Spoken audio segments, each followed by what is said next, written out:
Hello everybody, just adjusting the camera. Hope everything's going good for you. This is Anna Sabramowitz. Let's talk about interactive storytelling. Let's talk about scenarios. Let's talk about why the subject matter expert cannot give you what you need. You picked the wrong person. How to figure this out, right? And I'm going to give you actually a couple of really super awesome questions that I use in my process when I'm designing these interactive stories, and how I get the info I need to actually craft them awesomely, okay? Before I forget, go to elearningsecrets.com, sign up for my webinar, because I'm gonna give you just a snippet of the, obviously the entire process. Anyway, so go there, sign up, that would be awesome. And then you get to join me and stuff. So before we get into the practical, I gotta tell you a story. And this is so cool. A couple years ago, I was at DevLearn, and this is where I actually got to present on one of the things that I've always been interested in, is how do you interact with subject matter experts so that they give you the information that you need to craft awesome stuff. And this is like, and then I did some serious research. I geeked out totally on, is it psychology? Is it the approach? Is it the way we present our projects? Because one of the things that happens with me is I work remotely. And so one of the things that also happens as a result of that is my ability to influence and my ability to build rapport is delayed, right? Because you are at a distance. You are not presently there. You can't walk in and be like, hey, Jim, how's it going? So how are you doing? When did you want to give me some feedback? Or when did you want to meet, right? You don't have that presence. It's a little different.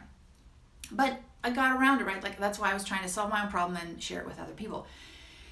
And this is what's kind of funny. So I'm running this presentation. At that presentation a couple of days ago, I don't know if you watched it, I talked about the 5 moments of learning need, which is Conrad Gottfried's and Bob Mosher's work.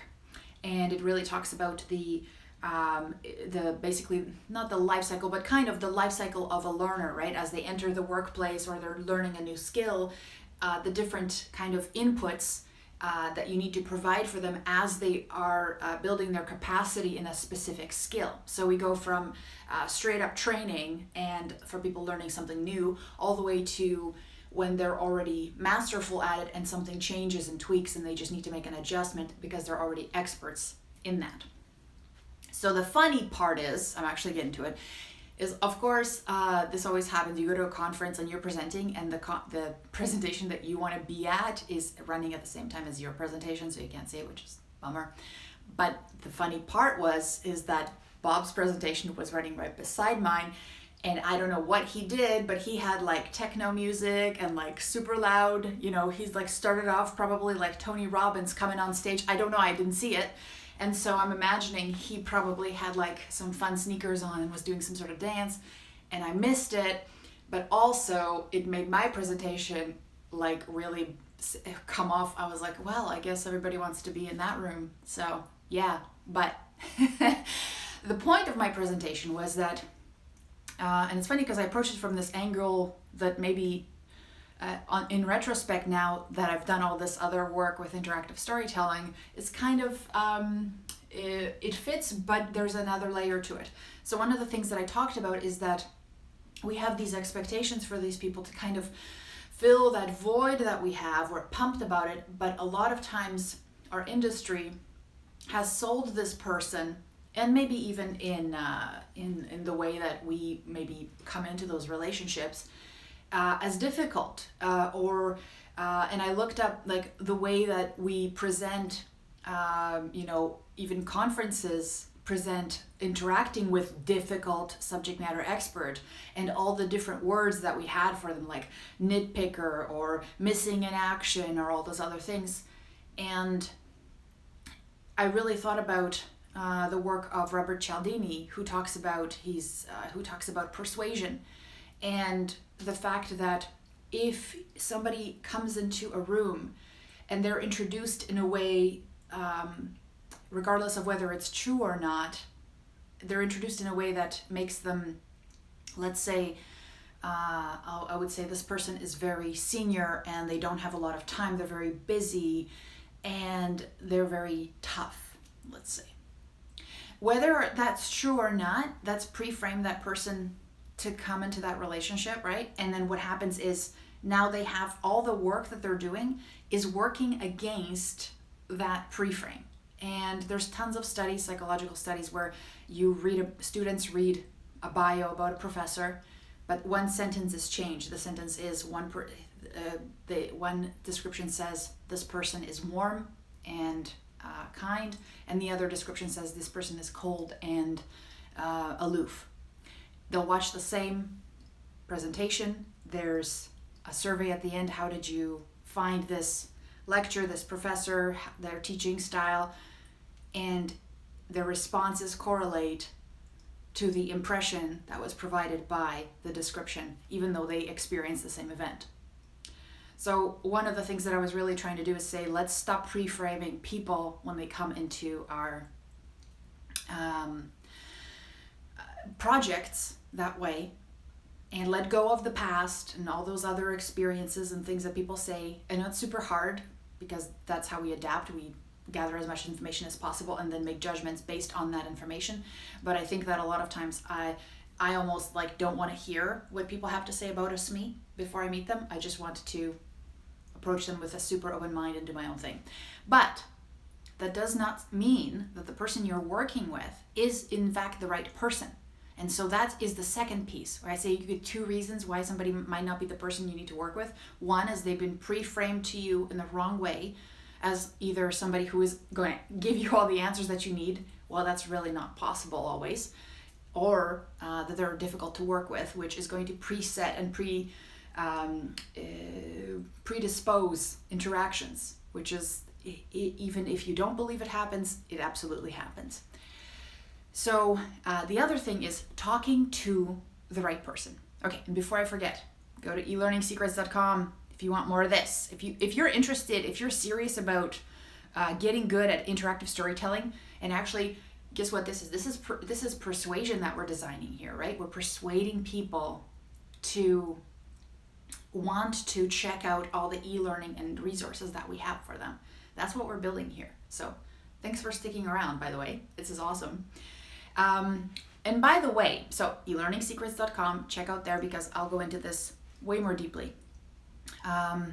But if you've ever had a difficult situation where in retrospect, you could have said, I wonder if that could have been gone differently if I just approached it differently, or it's kind of interesting how this person was sold to me this way and somehow over time they became a different person and you actually like them.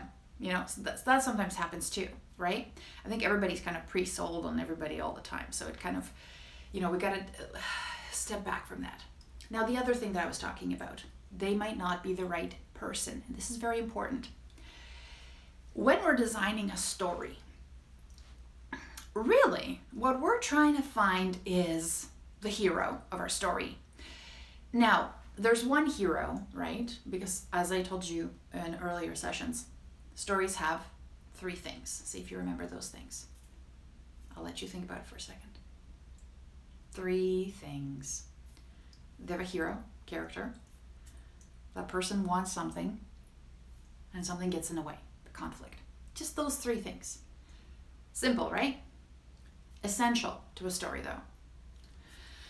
So,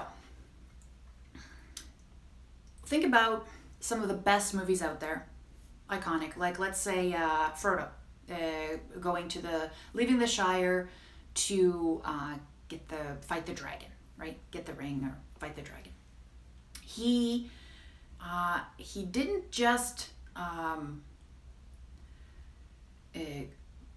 just go and do it. He was like, there's somebody who's done that before me, right? So Bilbo, right? Was the past hero. In fact, Bilbo had gone through the journey. It was horrible. And survived. And so he was now the mentor. When you think about Star Wars, Luke Skywalker, our new wanting to be hero, right? Farm boy. Who does he reach out to to get the experience that he needs. He goes to Obi-Wan Kenobi, right? A past hero. So when you think about that, you don't want the guy who's advising Obi-Wan Kenobi on his tools and procedures. You want Obi-Wan. A lot of times what we do is we don't get James Bond, the 003. We get the guy who was like doing the prep for the technical stuff and knows how all the procedures are supposed to be laid out for, the protocols for running an efficient mission. And that person will tell you all the things that need to happen, all the things that need to be in place, all the tools that need to be ready. But when it comes to the moment where you're actually in the moment, in the heat of the moment, trying to overcome something, and all that emotional stuff is muddling up all the procedures, that's the person you need to talk to. So a lot of times, I don't know if this has ever happened to you. Excuse me. I'll talk to somebody and they'll say something like, yeah, this information is super important. And I'll be like, okay, so tell me why. Why is it important? And they're like, well, they won't be able to do this, or this will fail. If that happens, or they'll say something like, I know it's important, but I haven't actually ever done that. I just know it's important because I've watched other people. You don't want secondhand experience. And there's a lot of people who will say, oh, Anna, I always work with a practitioner. To be honest with you, for me, working with a practitioner, I think we've got the thing kind of messed up. Can you tell I got some sort of frog in my mouth? Throat. So one of the things that happens is the way for you to evaluate whether the person is actually a practitioner, and this is the test, is when they stop talking to you, do they go back to the job that you are now trying to craft your story and your hero to be? So when I am crafting the story for Luke Skywalker, is the person I'm talking to, are they the mechanic, or are they the guy who's flying the starships? Because if he's going back to being the mechanic, no, unless I'm designing the learning for the mechanic, that's the person who I should be talking to. But if I'm designing the learning for Luke Skywalker, I need to be talking to guys who, after they finish talking to me, go back to the job, which is flying the planes. And a lot of times we talk to the people who are managing the planes, ruling, deciding, the big stuff, but they're not in the role. They're not in the feelings. They're not in the moment. And that's why those people, as much as they want to help you and as much as they are good at setting the frameworks, they cannot tell you when you're making a decision the assumptions that somebody would make when they're in that moment, what makes it hard to follow procedures. Because guess what? The procedures are there and they're probably clear cut. But there is an emotional aspect or an assumption aspect, a belief aspect that gets in the way. And a person who writes just procedures, they don't know what that is. So the danger is that sometimes, and I fall into this, they'll make up stuff. Not in a way that they make it up as in they're trying to lie to you, but basically they'll try and figure out a way that figure out some assumptions that they could put into that learning with you because they want to be helpful, right? So they'll say, oh, people just aren't motivated. Okay, that's not good enough, right? So what is, now stepping back, we want to, and I also learned this from, that's why I said Bob Mosher. I want to talk about him because Bob Mosher said, yeah, you want to have people who are experts, subject matter experts, but you also want to have business matter experts. And Bob's a pretty smart guy. He worked with Disney, if he's not still working with them. So I think he knows what he's talking about. And when he talked to me about that, I thought, that's how I, that aha, that's when I had this aha. It's that person, business matter expert. So the way he said it was so beautiful. He said, you want to have the person in the room you're talking to is the person who will live the reality who goes back to the reality of the workplace that you're selling them on. And I was like, that's brilliant, because that's how stories work. You want to make that story as authentic as possible, and that person is going to be able to tell you, be like, no, we don't talk like that. We don't do that stuff. We don't. Yeah. And we're every day. This is not a problem for us. This is, because we all believe this. So how do you get that person to tell you the right stuff, right? You got to ask them the right questions. And this is actually something that's really cool, is that you're not coming up with these stories. So one of the first things I really try to figure out is, how the heck I, as an instructional designer, how am I going to transition into storytelling? What am I going to take writing classes now and like try and become Neil Gaiman and do all that? No, I don't. That's not what I want to be. I want to be in learning, right? But I still want to craft awesome stories for people, because I know that the stories are what give people ahas. The stories are what give people the, help people identify not only with where they are at now, but also help them believe, or create the belief, that they can be someplace else in the future, and that they can do it because they've had a chance to practice being that person in this interactive space that I've created for them. But then how do you do that? And I'm like, I'm not good at storytelling. Just like I'm not really good at drawing either, right? But I also want to have that available to the people that I'm designing learning for. So how do you do that? So first, let's just go back to just a little bit about what the story is. We know what the 3 elements of story are, but then later, what is really a story? So a story, if you going down the basics, beginning, middle, end, right? And a story really is a sequence of events. And we call that, in the world of the Pixars and the movies, beats, right? So a story is just a sequence of beats. This happens, then this happens, then this happens. And the cool thing about beats is they're not just random. They cause each other. They're like, this happened, and as a result, therefore, this happened. And because of that, this happened. So what happens is, this is kind of like, day in the life, but the reason the day progressed this way is because of the decisions. This is the key. The decisions that somebody made in order to make it happen this way. Now, what's really cool too is this doesn't have to be super, super like concise, because our mind magically, because we are just attuned to story, fills in the gaps. And we are so attuned to story. We know this, right? This is cool. This is the best thing ever. We don't have to do research of whether story works. We know it works.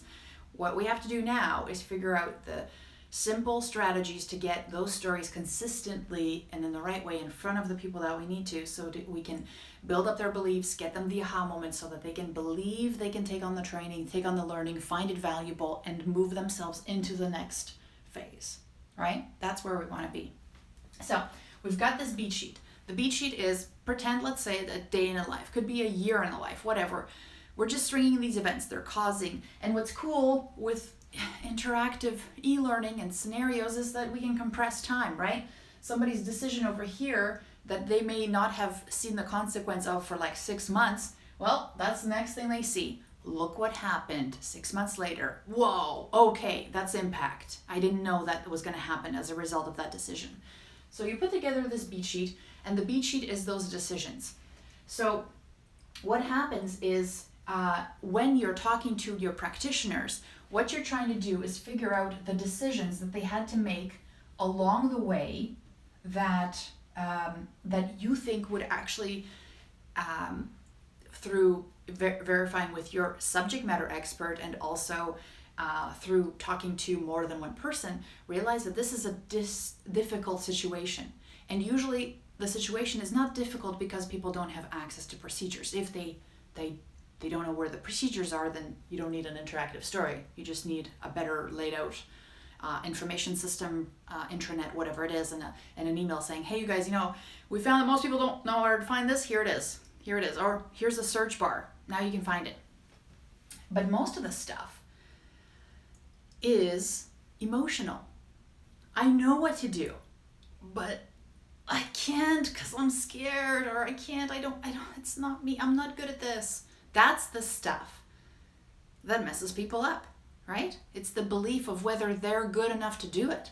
So if you can find out what those things are, you craft a compelling story that teaches them through the decisions that they're making that they can do it. Or if they don't do it, like in Broken Coworker, we taught somebody that if over time you constantly step back and let somebody dictate things for you, or you don't speak up for yourself, that adds up.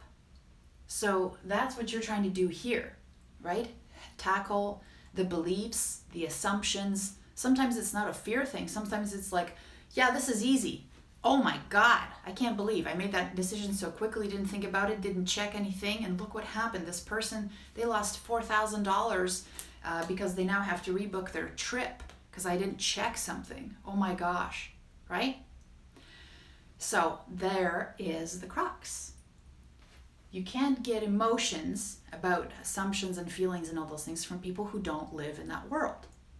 You have to talk to people who not only have lived in that world, live in that world, but have done so fairly recently. Because sometimes what happens is, and I've had this experience, I don't know if you've had this experience, but let me know in the comments if you have. By the way, elearningsecrets.com, if this is something you want to get good at, damn it, sign up. It'll be awesome. So one of the things that when we get into this is, how do you get people who remember what it was like to be new or struggle? That's what I'm looking for. I'm really not, like, sometimes you'll ask people questions, they're like, well, how did you get here? And they're like, well, I already had another job someplace else, or I came through and it just was really easy for me. And I was like, okay, well, I don't want to talk to you. I mean, that's great, but I'm looking for people who had struggled, people who had the mess, because the mess teaches us something. Conflict. We need conflict in our story, remember? So how do you get that? We need to get it. So we need to talk to usually more than one or two people so that we can pull this stuff out of them and compile it, fit the most angst-ridden, juicy, painful pieces into this thing. Yes, I really am, like, when somebody tells me they struggled, I'm like, oh, tell me more. This is exciting. I'm gonna make a great story out of it. Not in that way, because then you're like, wow, you're really enjoying this struggle thing that I went through. But I'm like, other people will benefit from this. This is gonna be so awesome. Tell me what got in the way. So that's what you're doing here. You're compiling. This is based on a true story, but it's the best parts of all these different kinds of struggles that people had becoming, the top salesperson, becoming the best sales rep, becoming the most confident team leader, whatever, right? Like, you gotta find your heroes. Find your Obi-Wan. Who's your Obi-Wan? Who's your, thinking of other heroes. I can't think of any right now. I'm sure you can put some heroes in the comments that just resonate with you, right? That you're like, in order for the new hero to make progress, they need to talk to the old hero. Let's use that. Use it. Find your Obi-Wans. Okay. Questions you would ask these practitioners. Da, da, da, da. Here's my reveal. Are you having a good day? I hope you are. This is fun. Isn't this fun? This is what we get to do. We get to help other people live better lives. Damn it, this is fantastic. This is the kind of work you want to be doing. Creative. Yeah. All right. Okay. So, I don't know, this feels odd. Okay, so you want to ask these questions, and one of the things I always say is, some of you aren't going to like this, don't type while you're doing this. It has nothing to do with how fast you type. Even if you can touch type. When you're typing, people know you're typing and they're judging you based on how fast they type, so they censor themselves when you're asking the questions. Record the session. Ask nicely. Say that you needed to be able to really think about what they're saying so you can ask follow-up questions, but record the session so that they feel free to just talk. It's a game changer. record the session. Tell them you're recording it. Be upfront. And then just say, listen, let's just talk. Okay, I'm going to have some questions for you. Go. And also, these are questions they've probably never heard before. These are questions that are going to get them to reflect and think. So it's your time at that point to be absolutely quiet. They'll get uncomfortable. Until they tell you to clarify what you're saying, you don't speak. Let them think. A lot of times this is where I made my mistake, as I would go and I would see them kind of like, I'd ask them a question and they were like, they thought they'd be asked like about procedures or what's the next step or where do people mess up. And now they have to think back to a personal story. And the more quiet you are, the better what's going to come out of them is going to be. So the less you talk, the better that story, and the more they'll realize you're thinking about their story. You're not just thinking about what you're going to say next, because you got this written down. You don't have to think. Just listen actively. And also, ask follow-up questions. I'll talk to you about that soon. But first, let's just go through this list of questions. All right, are you excited? Woo! All right. So you want to ask this person. This is personal. This is them. You don't want to know about the department. You don't know about people in general. You don't want to know people about this profession. Nothing. You can get that from the subject matter expert.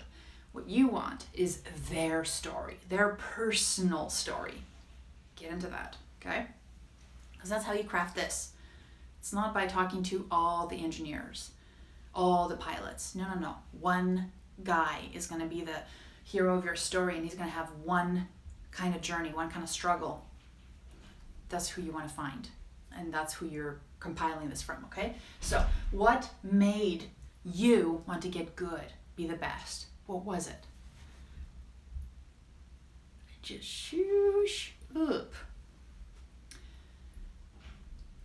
And don't add, don't elaborate.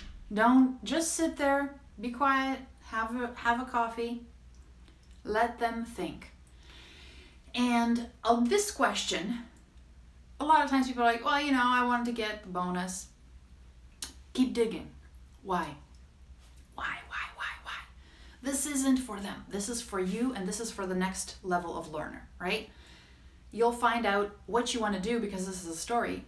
The external stuff that motivated them and the internal stuff that motivated them, right? What's the inside stuff? A lot of times it's because I wanted to feel like a good mom or dad, because I could come home and I could say, hey baby, I made the bonus. Let's go out for dinner. I did it.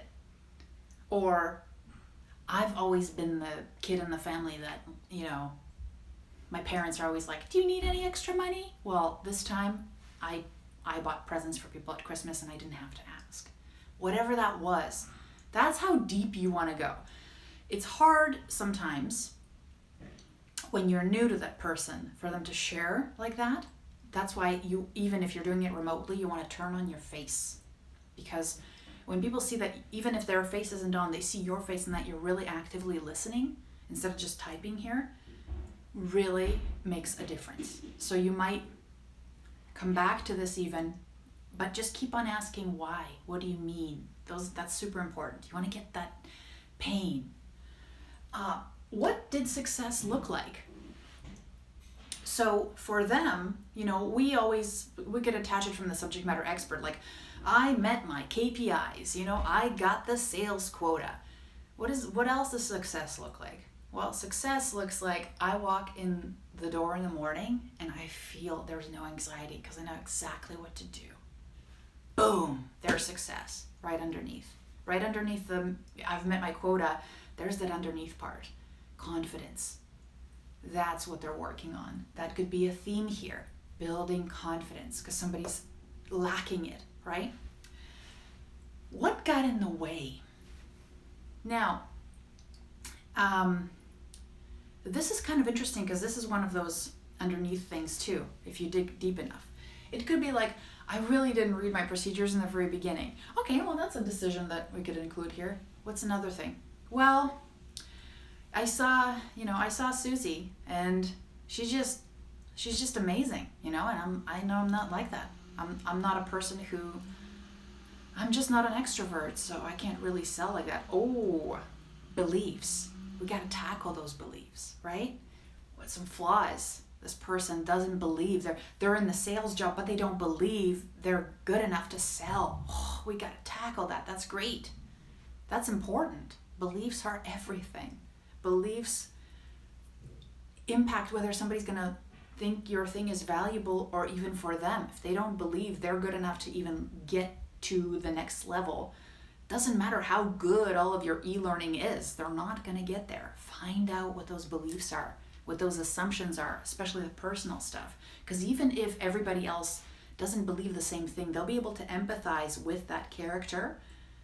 And once they see their success, they'll say, well, if this person, this hero in this story can do it, I don't have that hang up. What's stopping me? Right? What was harder than they thought about this process? This is a good one. I love this one because people will tell you things you've never even thought of, because all this stuff is not in procedures. They'll be like, by the way, the hardest thing about a 5-step sales process is that the first half of it is just you talking to a person like you really care about their ideas and building that rapport. That's the hardest thing about our 5-step process. The rest is easy peasy, but you got to get that person to know, like, and trust you. Nobody says that in the procedures. They'll just say, build rapport, go for it. And that could be the piece where you're like, I am not good with people, or I am so freaked out when I get to the part where I'm like, so did you want to sign up today? Right? So find out what that is. Because the process, the procedures, those are easy. We got oodles of that. It's this stuff. That's what makes a great story. Because this stuff is the stuff that gets in the way of following the process. Because they don't believe, or they already think they're good. Show them if they're good. If they're good, that's great. If they're not, they'll figure it out. And then they'll be uncomfortable. And then they'll have to try and remedy that discomfort. They'll see all of a sudden there'll be a crack in that pain going, hey, there's a different way, or this isn't as perfect as I thought it was. That's what you need. So, elearningsecrets.com, if you think this is something you want to start getting real good at, I'll be more of an overview of the entire process. And gosh, I love this stuff. Isn't this fun? Like, just the fact that we're able to pull from so many places. I hope you enjoyed this. If you did, and you found it valuable, leave me a comment or share it with somebody who you think will really benefit or get inspired by this. Okay? So I hope you have a fabulous rest of the day, whatever you're doing over the weekend. Enjoy and take care. Bye.